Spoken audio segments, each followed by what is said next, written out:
Good morning, fellas. Today I'm gonna make a new series. It's the Diaries of a Noble Natty. Indeed, quite fucking fancy, innit? Anyways, I've been journaling for like 2 months, and I've written quite a lot, and I've learned quite a lot as well. Not only from mistakes, but just kind of conceptualize some thoughts. I've written about this much, all pages, and I've made some notes. So I'm gonna go through it, and hopefully you learn something from it. I'm still fucking young. I'm 18, dude. So I'm still a fucking kid in my own eyes. But maybe you learn a thing or two from this, and maybe just putting this content out raw and not just like making a whole fancy video about certain topics will help you think about the concept better. Or maybe you're going through it, and it might just make you feel a little bit better that someone else went through it or is going through the same experience you are. So I'm going to start on the 20th of January of this year, 2022. That's the first entry I've made in this notebook. And I write that I'm waking up early and I have the energy to work, but I don't, because I feel like I'm procrastinating by doing something instead of studying, something else instead of studying. Now, this something else was making videos. These videos, I used to be making Halo videos, and I liked doing that for a little while, but I kind of stopped because I didn't see anything exciting in that in the future. I hate this fucking feeling, and I've had it ever since I was in high school. Like in the first years of high school, I always hated coming back from school and not studying for a test that I have next week. And I would be doing something else. I would be playing the guitar or some shit, and I would just feel guilty from it. Now, there is a reason for this feeling, and it's not really what I expected. Now, the reason for this feeling is because sometimes I wouldn't actually study that much. So, look, the way I wrote it down here is, and this is wrong, what I think, from my opinion. Here I write, I need to go all in one thing, either school or my projects and my videos. Stop doing a little bit, commit. I won't get results by doing 50% on both things. I need to do 90% of effort on videos or 90% effort on schoolwork. Now I wrote, it's even better if I can just focus completely on one, but I honestly think that this is fucking wrong, because you need a balance, and you do have a lot of time during the day to do most of the things that you want to do. It's just most of the times you occupy yourself doing shit you don't really need to do. And I used to do this a lot. I still do this fucking all the time, and it pisses me off because I made videos about this shit, and I still do it because I don't know. I just still do it. It always creeps back into my life, and it's an action that I do willingly, probably. I think I don't do it willingly, but I really do. And that is, you use your phone a lot. You watch a lot of YouTube. You watch a lot of Instagram. You spend a lot of time in those apps, and it does take away. It takes your time away. So sometimes during the day, you might have had a lot of time to do whatever you wanted to do, which could have been to study for your exams or whatever, and make videos, or play an instrument, or learn a new language. And you have a fucking, dude, if you wake up at 6 a.m. or 7 a.m. or 8 a.m. and you go to sleep at 10, from 6 till 10, that's fucking, that's a lot of fucking time. That's around 16 hours. Or 14, I don't know. Depending on when you wake up, it's more than 12 hours. You do have a lot of fucking time. Most of us work for 2 hours, 4 hours properly. And you're telling me that during 12 hours, let's say, you don't find the time to do it? Now, school does come into play, and like you might have to go to class, and you might have to go and eat, blah blah blah. Still, let's say you had fucking 6 hours. You have enough time. It's just that sometimes you occupy yourself for 2 hours watching Instagram memes. And it's happened to me. It's happened to fucking a lot of people, and it's natural. Like, these things are designed to keep us there. So you do have a lot of time, and I think that what I say is wrong, because you do have a lot of fucking time. So you can totally have a 50-50 split on the things you want to do and the things you need to do. And you can just harmonize these two things and have the best of both worlds. Here at the end I also wrote, writing this felt good. Just a quick little thing. If you're not into journaling, I recommend it because it does make you feel good. Now, as I mentioned, I wasn't interested in school in September, which was a stupid thing because I thought I could make something in the internet. I thought I could make money out of some stuff, and I didn't make any money. I thought I could get rich, in 3 months, because I had my exams. I thought in December, but it's actually in January. But I thought I had in 4 months I can get rich. I mean, some people have done it, but I didn't do it. And my exams caught up to me, and I didn't study for them. I didn't go to many of the classes. I did what was the most important things, like I don't know how you call them in English because we speak Dutch here, but it's practicums. So you have to go and do some testing and shit. And if you don't do it, you don't have a chance. You cannot do the exam. So I only did that, and I went to the things that were obligatory. Otherwise, I couldn't do the exam.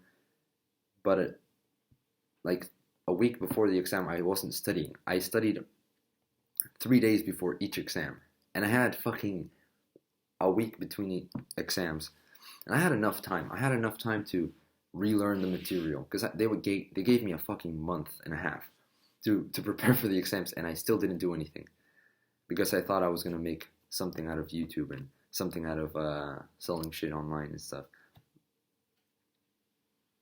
It was a good idea, like a good mindset to have, like, this is the only way I can survive. Like, if I give myself a time to do something, it will happen. Sometimes it doesn't happen because you don't know how to manage the time well, but I had my math exam. I failed every exam. I had 4 exams, which is still it's a lot more annoying because it's like 4 exams, dude. Like, some people had 8 exams, and, it's more acceptable to fail those exams, but 1 or 2 exams, but I failed all of them because I didn't study for them. I studied only 3 days before each exam, and the worst points that I had was literally a 0 out of 40, but they rounded down to 20. But I still got a fucking 0 on math, and that's not because it was hard. I saw the exam and I thought, fuck, it was some normal shit that I used to do in high school, and I could still do it, but I just didn't practice it enough. So I saw the exam and I thought, I could have answered this if I had studied or if I had practiced a little bit more. The same thing went from physics, chemistry, and biology. I thought I would have had a bigger reaction of getting a 0 out of 40, but I truly didn't care. I got into a point where I just told myself, look, I didn't do anything, so don't expect to get something out of nothing. So when I got the results, I understood why I got them, and so I didn't cry about them. But the problem I had with this is I looked back at my time and what I did with that time, and I was a little bit ashamed because I didn't do much. I made a couple of videos, but a couple of videos in months, that's bro, you could have made so much fucking more. You could have made them better. You could have made more. You could have made different stuff. You could have had many more experiences, but you did barely anything, and you failed the exam. So it's I told myself I don't have enough time to balance these things, and I did. I had enough time. I had more than enough time. So if you're gonna be in my shoes, and you're gonna be in the future in university, and you're thinking of starting a YouTube channel or whatever, you have enough time to do it. Unless, I'm following a fucking science course. I'm following biomedicine. I'm not in medicine. I'm not in engineering. I'm not in any class that is considered really high level. So I'm not sure how those courses are, but I'm sure you have enough time. I had enough time, and I fucked it up. I was way in over my head, and so if you're in high school and you're gonna go to university and you're gonna do something, you have enough time to do something. You just have to really dial in and not use, like, literally turn your phone off. Sometimes just telling your parents, because those are the only people that need to know about your presence, or how you are. Just uh, tell them how you're gonna work. Like, be like, I'm gonna turn my phone off. I'm no notifications, no nothing. I'm not gonna call you back. I'm gonna turn it off for like 4 hours, or like tell them between the time like 12 a.m. and fucking 4 p.m. Between these times, I study and I have to dial in, and don't call me, don't text me. I'm okay. If I don't answer back, I'm okay. Just tell them that and they'll understand, and they'll be like, okay, and then just fucking put your phone, just turn it off completely, and no one will text you, no one will do anything. You'll be fine. And it is a distraction. Now, the computers also have the ability to go into Instagram and YouTube. Honestly, it's really just as easy as doing Command W. Just shut it down and boom, start your shit. Now, I wrote here. I'm a little bit pissed off about this, but I'm gonna say it anyways. I know what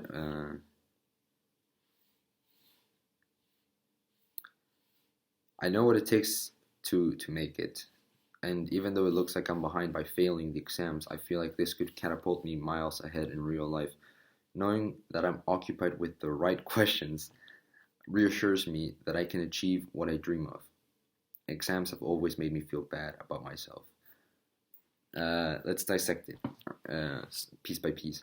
So, I don't know what I mean by right questions. I think I mean, like, I know what I mean, but it's a little funny to me to be like, how the fuck do you know what a right question is? What the right question is? The question in my mind was how to make money online. That was my fucking question. I wanted to make money online in 3 months and make a fuck ton of it, and not have to study. That was my question. How do you do that? How do you do that? Now, is that the right question in life? No, not really. The right question is like typical shit, like how are you happy? My opinion, the right question is, how do you give back to the people that love you, that you love? How do you give back to communities? How do you make the world a better place? How do you make yourself better? And by consequence, if you make yourself a better person, you make everyone else kind of a better person. You're an example, blah, blah, blah, blah. So, this is really just an example. Like, in January, because this was on the 21st, on the 21st, I wrote this. I'm making this video on the 9th of March. In 2 months, I changed my mind, and I now see this as a stupid fucking thing that I wrote down. When I wrote this, I thought I was completely correct, and I thought that I was, like, above everyone else. But now looking back at it, I'm like, yeah, you're just kind of stupid, and you're just coping, and whatever. So, yeah, the right question is something funny to me. Exams, this is something that is true though. Exams have always made me feel bad about myself. Never have I found them to make me feel good. If I get a 90 out of 100, like, nice, but it doesn't define shit. 30 out of 100, I'm retarded. So, this has happened to me. Like, sometimes I get a really good grade, and I've always find that, I don't know, if a friend has a bad grade, I really don't like talking about my grades, and I never like give value to these points, because they don't really define anything. Like, it's funny to say, but it's super cliche, but it really doesn't do anything. Like, just a year ago, I was in high school, wanting to get like 80 out of 100 on an exam. A couple months later, I'm in university, and those points don't count anymore. Like, they never counted, because I got my diploma. I got the same diploma as the guy that failed that exam. It doesn't define anything. Really, the way you treat people and the way you are and the skills that you can learn and the skills that you have are kind of what define you. But yeah, don't let don't let your points define you. My sister is in like I don't know. I don't know what the she says she's not. It doesn't define her. Like she says she doesn't care if she really gets a 90 out of 100. She just cares. She just wants to study because she wants to fill up her time, which is pretty understandable.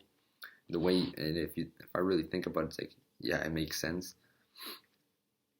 But it's kind of obsessive. So if you're really obsessive about your points, and unless you really want to get to a really good school like Harvard or fucking I don't know some other MIT whatever, yeah, you might have to obsess about it. But if you're just kind of like trying to have a fun time, just not trying to obsess over school, that's not that important. Now I noticed. I said I wrote noticed two main patterns, but one is like oh yeah, well I still notice it sometimes, but not as extreme as this. One is that I'm waking up at 4:30 in the morning. I used to wake up at 4:30 in the morning for no reason. Like I'm not cold, I'm not pissing my pants, I'm not thirsty, I'm not like gasping for air. I just wake up. I look at the fucking time and I'm like, what the fuck? It's 4:30. I would go back to sleep, but sometimes your body really. But that's also when I was waking up at 6 a.m. I was waking up at 6 a.m. and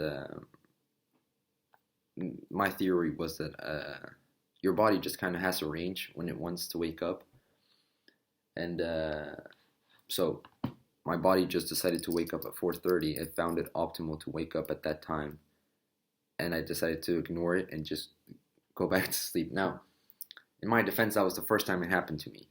Like sometimes I do wake up before alarms go off, and it's pretty cool. But it was never so drastic. But if this happens to you, if you wake up around I don't know 6 a.m. and you wake up out of nowhere at 4:30, maybe you should. And if you don't notice anything strange like you're thirsty, you're pissing your pants, you're cold because you're not gasping for air, maybe just wake up. Maybe you're. Sometimes I didn't try it out, but I think it should work for you. I don't know. Um, the second pattern I found out or I discovered is that I found this shit out like long ago, but I had to write about it. I lose my cool really quick. I lose my patience with my family really quick. Not my family, my sister. That's the only person I really lost my temper with, and I try to change it. I've been changing it, and I'm saying I'm getting better at it. I'm still not where I want to be, and it's always siblings. Like siblings always get under your fucking skin because your parents, you know, they're authority. You cannot question, and you can question them depending on the household, but sometimes you know when it's worth it to fight, and sometimes when it's not worth it. And but with siblings, it's like, bro, we were raised the same way, and we somehow conflict. It's always gonna be a dynamic between siblings, but uh, dude, if you have this thing where you have a younger sibling and you're always getting mad at them, for some reason, look into it, man, because most of the time there's some hidden trauma or some sort of maybe you did something to them and you're kind of like coping with that trauma that you forced onto them by making them feel bad and making them into your enemy so that it doesn't look as bad. Because if you're, you know, sometimes when you do something bad against an enemy, it's not as bad. Like you don't feel bad about it. But when you do something bad that traumatizes someone and it's to your friend, to your best friend, it's like it makes you feel like you're a piece of shit. So I think that's kind of what's going on with me. Maybe I did something when I was younger. I'm sure I did fucking a bunch of shitty things to her. Like, well, I'll cuss her out and be like, "Oh, you fucking bitch," whatever. I don't know.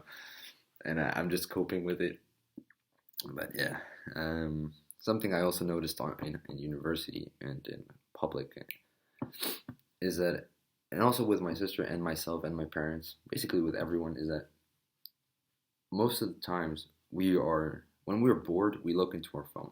And I'm sure there's a bunch of videos I've seen on the internet, just the thumbnail, that talk about this. How you have to allow yourself to be bored sometimes. Sometimes you're just scrolling on Instagram and you don't even fucking laugh. Sometimes you're just scrolling for like hours and you don't fucking laugh. Now, I happen to fill my Instagram feed with memes, so I'm always fucking laughing.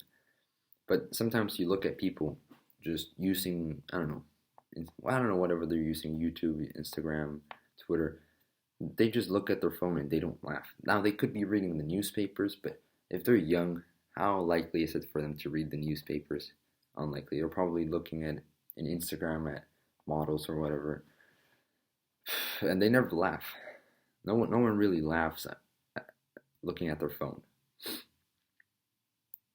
I always found it weird because I always fill my shit with funny shit, but if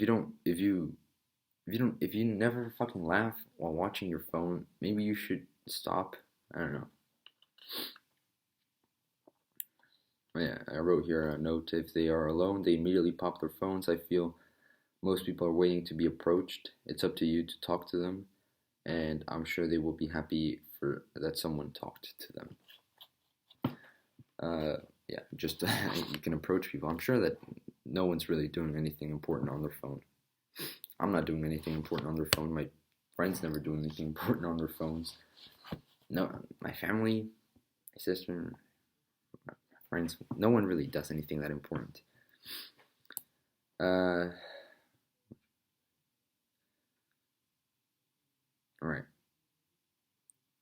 I write here, it's not as hard as it looks. I'm referring to making content, making videos, making something.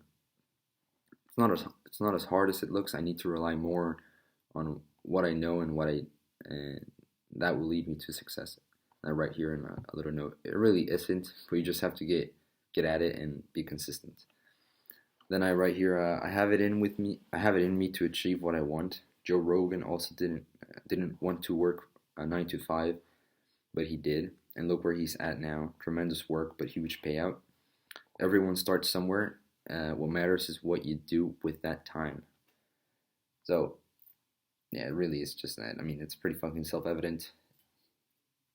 You can complain, you can bitch about everything. That's what I used to do. I used to bitch about school, that I don't have enough time, and look where it got me. Failed my exams, didn't upload anything, didn't do anything, didn't get anywhere. And now I'll have to deal with that. Instead, I should have just dealt with the situation and been like, okay, I'll study, I'll fucking do this in the meantime, and I could have passed my exams. Now, from YouTube, talking about YouTube, I've gotten what I needed from it, and all it's doing, it's mentally fatiguing me. I will catch up with the channels every once in a while, and I'll probably watch like content that can propel me forwards, like self-help and shit, whatever. I don't know. Here are a note that I really like. I mean, if anything is mentally fatiguing you, you normally cut it out, and you normally see what happens. You know, media. I mean, not your job, because jobs can be mentally fatiguing. You know, you have no duty, or you don't owe anybody your time on YouTube, Instagram, whatever. So unless you find huge value, stop watching. So I feel like this is pretty true to me. Sometimes you feel like you owe them your time, and it's like, bro, you don't owe them anything. So I used to watch PewDiePie a lot, and it was hard for me to stop watching him because I grew up with him. I grew up watching his shit, and also with KSI. It's like the content that they post now, I don't really like. Maybe the try not to laughs or whatever, because they're full of memes, but I don't know, Sidemen content, I never watched that, but I feel like I have to watch it because I used to watch them. And it's just, you don't owe anybody anything, so relax. You can just stop watching them. They don't know you. They don't fucking know you, and so they don't fucking care about you.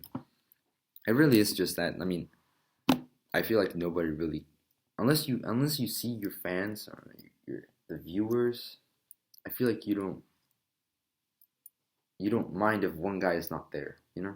See, there's so many of them that one person doesn't really matter, and if you're that person, it's much better to just stop watching them and do something with that time than owe them, than make you feel like you owe them shit, you know? No. About girls. Now, this is something interesting for every single motherfucking dude, and I don't have that much advice on it. But something pretty useful is that girls know how to reject in a nice way.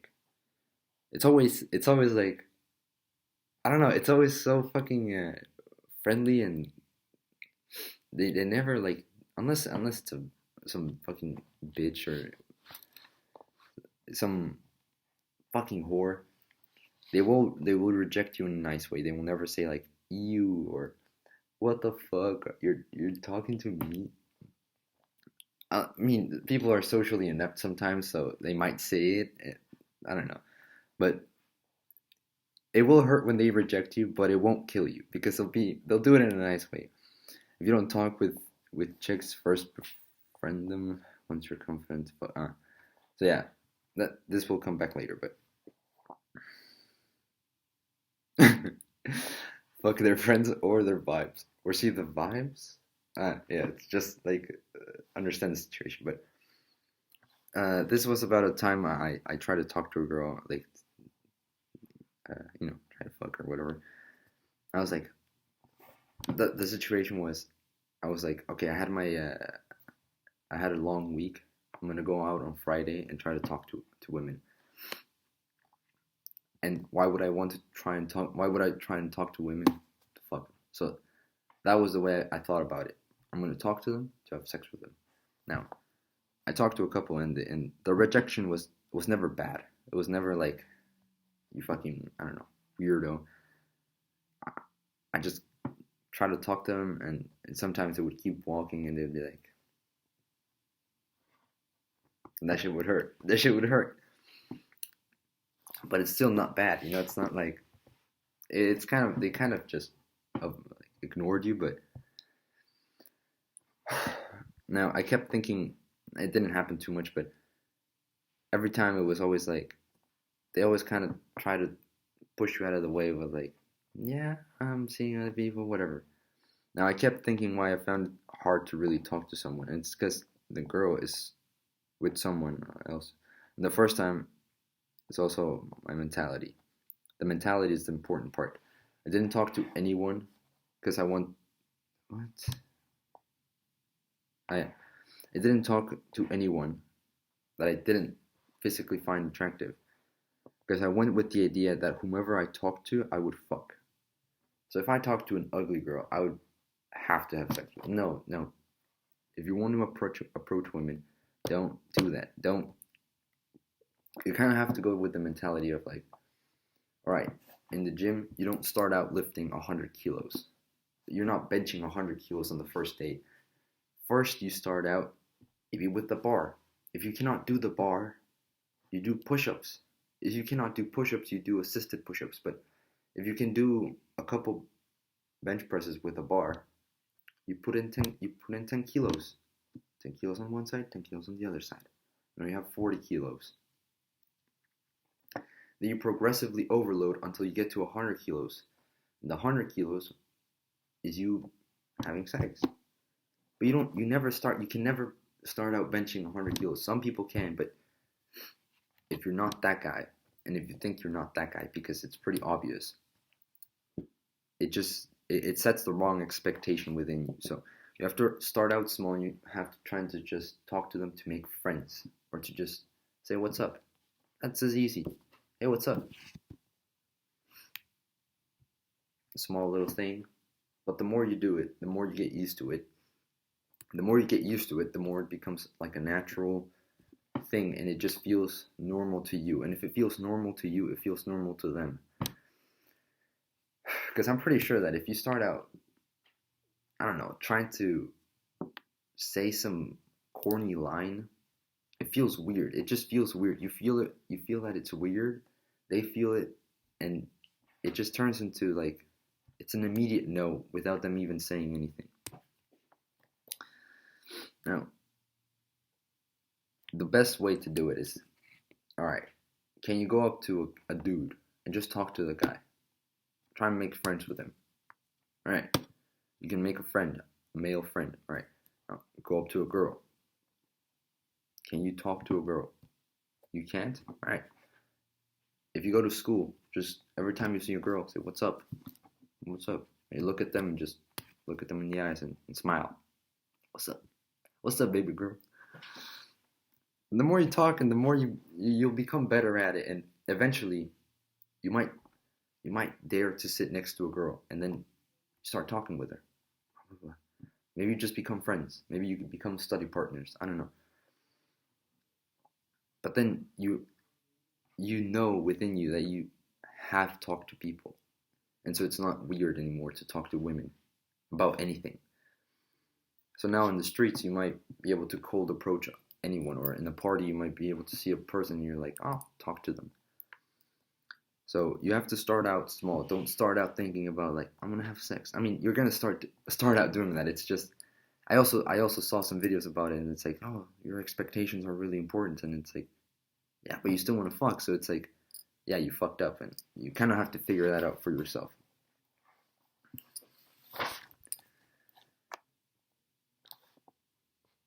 But I think I started out, the first page was on the 20th of January, and now I'm on the 30th of January. I only did 10 days, bro. I still have all these things, so I can make this into